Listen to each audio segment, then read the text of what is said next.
ព្រះសូរ្យចំនៃមុំកំពូលប្រាសាទ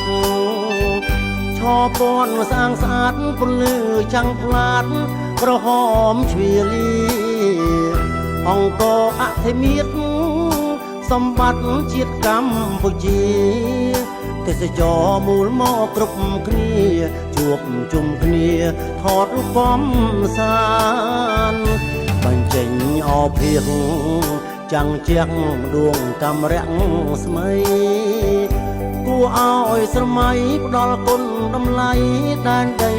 បុរាណអង្គរវត្តខ្មែរធួនថាកិត្តិយសកាលកានបិទមហារមណីយដ្ឋានទាំងចរបានសុខសានស្លុតតៃកំពូលទាំង5ដំបន់ដុសវត្តបធរខែវផ្ដែមុំល្អចម្លាក់បបតាំងពីអតីកសិនគូទឹកកយគុណផ្លឹកអង្គស្មារតីត្រកាត់ជាជាតិល្បាញល្បីស្រងប្រំប្រៃក្បោក្បាច់រាជចនាដែនអង្ឆរិយៈ